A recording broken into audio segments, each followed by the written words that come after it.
സഭാ വാർത്തകൾ വായിക്കുന്നത് 8ാം ക്ലാസ്സിൽ നിന്നും ഇജോ ജോസഫ്. വത്തിക്കാൻ വാർത്തകൾ. പ്രകൃതി പരിപാലനത്തിനുള്ള ഉത്തരവാദിത്തം വാക്കുകളിൽ മാത്രം ഒതുങ്ങരുത്. പരിശുദ്ധ ലിയോ 14 പാപ്പ. വത്തിക്കാൻ.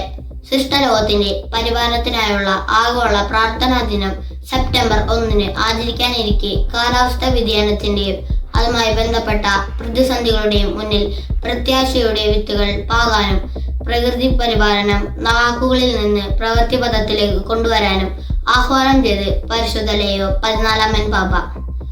വിശുദ്ധ ഫ്രാൻസിസ് പാപ്പയുടെ ലൗദാത്തോ സിയുടെയും ഈ ആഗോള ദിനം സ്ഥാപിക്കപ്പെട്ടതിന്റെയും 10ാം വാർഷികത്തിലാണ് പാപ്പ പ്രകൃതി പരിപാലനത്തിനായുള്ള നമ്മുടെ ഉത്തരവാദിത്തത്തെ കുറിച്ച് ഓർമ്മിപ്പിച്ചത്. അതിരൂപതാ വാർത്തകൾ. ഫാദർ സ്റ്റാൻ സാമ്യ അനുസ്മരണം 2025 ജൂലൈ 5 ശനി വൈകിട്ട് 7 ഓൺലൈനിൽ നടന്നു. കൊച്ചി.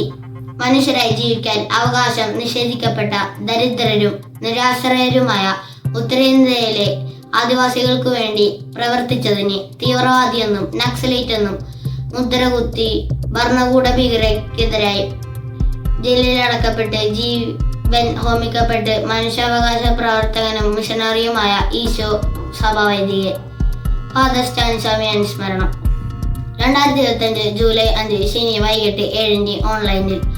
പ്രശസ്ത മനുഷ്യാവകാശ പ്രവർത്തകരായ ആൻഡോ അക്കരെ, സിസ്റ്റർ ക്രിസ്റ്റിൻ ജോസഫ് എന്നിവർ പങ്കെടുത്തു. വിശ്വാസ പരിശീലന കമ്മീഷൻ വാർത്തകൾ. ജൂലൈ 6 ഞായർ. സ്കൂൾ ലീഡേഴ്സ് ട്രെയിനിങ് അതിരൂപതാ തലം ജൂലൈ 13. കൊച്ചി. ജൂലൈ 13 അതിരൂപതാ തല സ്കൂൾ ലീഡേഴ്സ് ട്രെയിനിങ് സംഘടിപ്പിക്കുന്നു. ആശീർ ഭവനിൽ ഉച്ചയ്ക്ക് 2 മണിക്ക് ആരംഭിക്കുന്ന ട്രെയിനിങ്ങിൽ എല്ലാ സ്കൂൾ ലീഡേഴ്സും നിർബന്ധമായും പങ്കെടുക്കണമെന്ന് ഡയറക്ടർ വിൻസെന്റ് അച്ഛൻ അറിയിച്ചു. സഭാ വാർത്തകൾ ഇനി അടുത്ത ആഴ്ച.